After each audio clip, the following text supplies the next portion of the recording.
안녕하세요. 비엔차 한의사 박경숙입니다.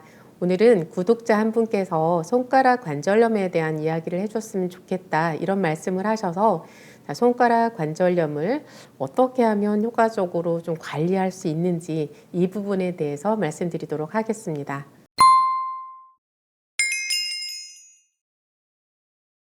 손가락 관절염이라는 것은 손가락 마디마디에 염증이 생기는 것일 텐데요. 손가락 마디에 염증이 생겨도 이게 다 같은 염증이 아니라 이 부분, 이렇게 주먹을 치면 제일 튀어나오는 부분이 있죠. 이걸 본절이라고 하는데 이 부위가 아프고 아침만 되면 이렇게 손이 잘 쥐어지지 않고 뻣뻣하고 이렇게 아픈 경우에는 류마티스 관절염일 확률이 굉장히 높아요. 그런데 우리가 칼질을 많이 한다든지 손가락을 많이 써서 오는 관절염은 주로 이쪽 끝에 말단 부위라든지 중간에 이런 마디에 염증이 많이 생기거든요.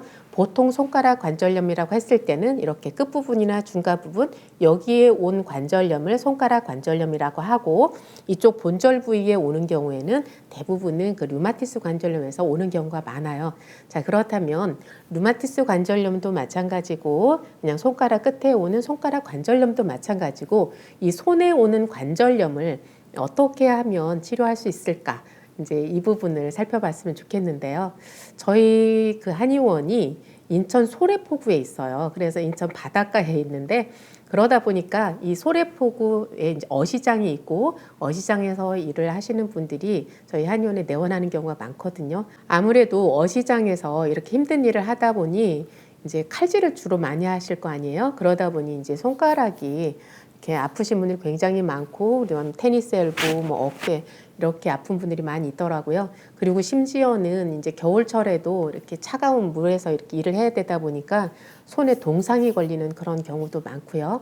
자, 그런데 어떤 환자분이 이 손을 너무 많이 써서 손가락 자체가 완전히 휜 거예요. 그냥 염증이 생겨서 부어오르거나 튀어나오기만 한 게 아니라 손가락이 진짜 좀 가슴 아프게도 갈매기 모양처럼 완전 이렇게 휘었더라고요. 그래서 이렇게 생겨 있으면서 부어 있고 아프고 이런 상태에서 오셨는데 제가 이렇게 손가락이 이런 식으로 휠 수도 있구나 놀라기도 했는데 또 하나 놀란 것은 이분에게 이렇게 너무 많이 쓰고 또 오래된 이런 관절염이 한약 한 제 지어드린다 해서 이게 나을 것 같지는 않았어요. 그래서 제가 초점을 조금 바꾸었어요. 이분은 계속해서 찬일을 하고 그래서 손발이 시리고 그러니까 손만 아픈 게 아니라 발도 굉장히 아프시다고 그랬어요. 발뒤꿈치가 많이 아파서 디디기 힘들어 하시고 이런 상황이었는데 순환을 원활하게 하자 여기에 초점을 두고 제가 그냥 산화질소 제품을 드시라고 이렇게 권해드렸어요. 그랬는데 정말 신기하게도 이분이 며칠 안 돼서 막 오셨는데 안 아프다는 거예요. 그리고 아침에 일어나면 이거 앉았다 일어나면 발뒤꿈치를 디디기가 힘들었었는데 그 발뒤꿈치도 안 아프고 손가락이 안 아프고 심지어는 일주일 지났는데 이렇게 휘었던 손가락이 많이 펴진 거예요. 그렇다고 완벽하게 돌아온 건 아닌데 제가 이 환자분을 보면서 깨달은 게 있어요. 오래되었다고 해서 그것이 꼭 낫기 힘든 것이 아니라 그게 근본적인 원인을 건드려주면 이렇게 빨리 회복이 될 수도 있겠구나, 있구나라는 것을 이제 경험을 하게 되었는데요. 이분에게 있어서는 계속해서 찬 데서 일을 하고 또 많이 쓰고 이러면서 그 순환의 문제, 혈액순환이 안 되다 보니까 이제 거기서 염증이 생긴 거예요. 고여 있다 보면 염증이 생기죠. 자, 그래서 우리가 관절염 하면 염증이 생기면 그냥 쉽게 소염제를 생각하고 소염제를 먹다 보면은 잘 안 낫고 그러면 그냥 포기를 한다든지 그러면서 그냥 툭 튀어나온 채로 시간이 지나면 점점 이렇게 증식이 되면서 이렇게 튀어나오거든요. 이렇게 지내는 경우가 많은데 관점을 조금만 달리 해보자는 거예요. 제가 마른 분들이 고지혈증이 생기고 마른 분들에게 당뇨가 오고 왜 그게 당뇨가 오고 고지혈증이 온다고 말씀드렸죠? 그거는 우리 몸에서 해독작용이 제대로 일어나지 않으면서 그러면서 혈관에서 영양과 산소를 제대로 받아들이지 못하고 노폐물 배출을 제대로 못하고 이러니까 혈관 기능이 떨어지는 거잖아요. 그것과 마찬가지로 우리 몸에서 이렇게 혈관이 고장이 나다 보면 모세혈관에서 가장 크게 고장이 나는데 그 중에서도 관절은 이 마디로는 혈액이 가기가 더 힘들단 말이에요. 그래서 이게 무리가 오고 염증이 생기기 시작하면 잘 회복이 안 되는 거예요.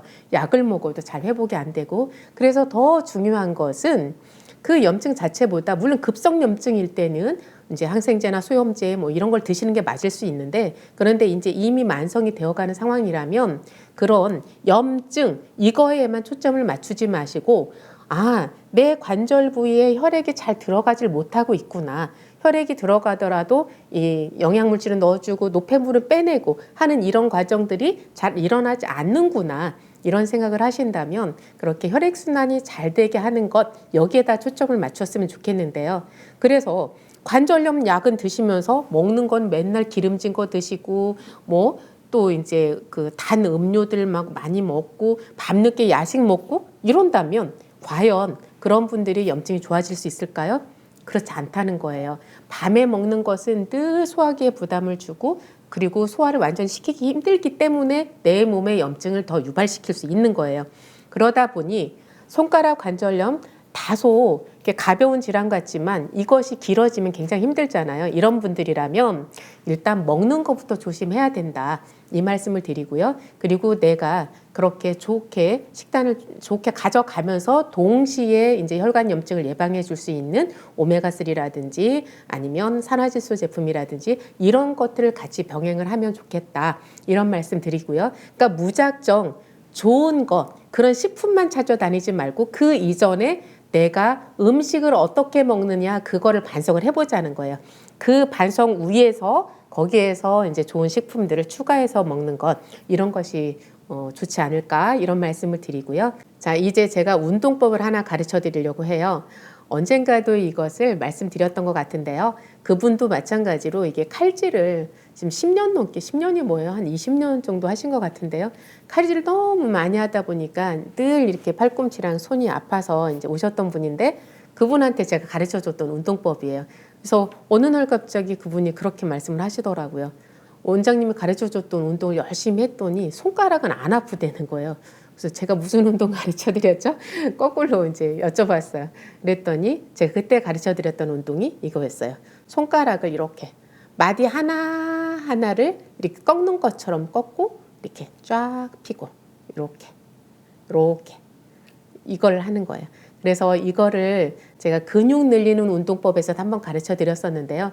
근육을 늘리기 위해서는 이왕이면 이제 이거 팔을 펴고 하는 거예요. 그래서 쭉 핀 상태에서 이렇게 구부렸다가 폈다가 근데 구부리는데 이렇게 구부리고 시간을 조금 주면 이 전완 부위에 힘이 들어가거든요. 그러면서 이제 팔 근육에 혈액을 공급해 주면서 근육량을 늘리는 데도 도움이 되는데요. 오늘은 손가락에다만 초점을 맞춘다면 이 손가락 마디 하나하나를 다 꺾어주는 것처럼 이렇게 꼭 쥐는 거예요. 이렇게 딱 펴고 이렇게 꼭 쥐었다 펴고 양손을 이렇게 하는 거고요. 그리고 그냥 평소에 이제 이렇게 서로 손가락끼리 끼우고 서로 눌러주는 거예요. 굉장히 쉽죠. 이런 것들이 굉장히 사소한 것 같지만 실제로 이런 운동을 통해서 좋아지신 분이 있으니까 한번 믿고 따라서 해보셨으면 좋겠어요.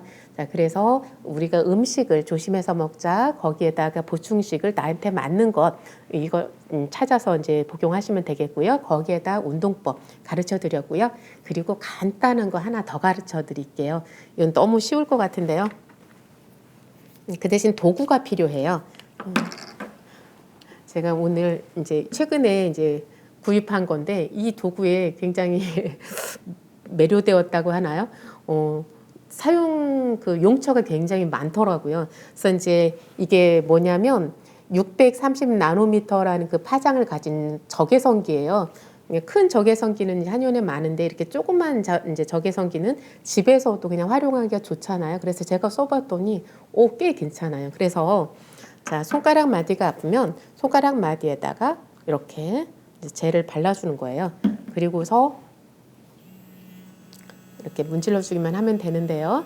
자, 이것은 어떤 원리냐면 이제 물론 아무 젤이나 뭐 바른다고 해서 다 효과가 있는 건 아니겠지만 이제 이것은 이렇게 염증을 가라앉히는 그 천연 그 성분들이 좀 들어가 있고요. 거기에다가 이제 그 산화질소 그 발효액이 좀 들어간 그런 젤이에요. 그러다 보니 이제 산화질소가 혈액순환을 잘 되게 하고 그다음 염증을 가라앉히는 물질들이 이제 또 도움을 주겠죠.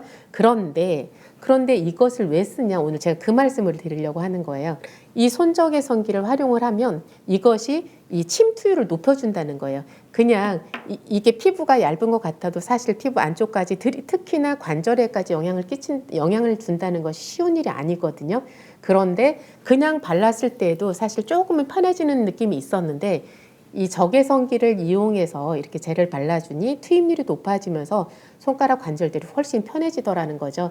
그래서 이게 비싸지도 않고 간단하고 그래서 오늘 한번 소개를 시켜드리는데요. 이 도구를 이용해서 이제 젤을 발랐으면 좋겠는데 그러면 나는 집에 이제 이런 젤이 없는데 어떻게 하면 좋냐? 그러면 시중에 요즘은 그 이제 산화질소가 이렇게 들어가 있는 그런 발효액들이 꽤 많이 팔더라고요. 그래서 그 액에다가 집에 가지고 계신 그런 로션들 아니면 이제 뭐가 있을까요? 통증에 바른 그런 젤들이 있잖아요. 그런 젤에다가 그 산화질소 발효액을 좀 섞어가지고 이렇게 이제 발라주고 그 환자에다 바른 상태에서 이 적외선기로 이렇게 문질러 주시면 침투율이 높아지고 그러면서 혈액순환이 잘 되면 그 관절 부위를 잡고 있는 그 미세 근육들이 풀리면서 이렇게 관절이 편해지더라고요. 그런데 이게 그 허리라든지 이제 팔꿈치나 어깨 이런 데는 아무래도 이게 근육층이 좀 더 두텁고 그러다 보니까 효과가 조금 떨어져요. 그런데 이 손가락이라든지 발가락 이런 부위는 관절과 그 맞닿아 있는 그 피부들이 굉장히 얇잖아요. 그래서 그런지 효과가 좀 빨리 나타나더라고요. 그래서 이렇게 손가락 관절염을 이렇게 손가락 관절염에 도움을 줄 수 있는 이런 마사지법까지 한번 말씀드려봤어요. 별로 어렵지는 않죠. 그래서 다른 건 모르겠지만 손가락 운동법 그리고 이렇게 젤을 손 적외선기로 이렇게 바르는 방법 이 정도 활용하시면 평소에 너무 많이 아플 때까지 기다리시지 마시고 그냥 평소에 그냥 날마다 한 번씩 해주는 거죠. 그러면 겨울철에 이제 추워지면 혈액순환이 더 안 돼서 손가락 통증이 좀 더 심해질 수 있거든요. 이 계절을 좀 편안하게 보내실 수 있지 않을까 싶어서 오늘 손가락 관절염 치료라기보다는 관리하는 방법 말씀드렸습니다. 도움이 되는 시간이었길 바라고요. 자, 건강하세요.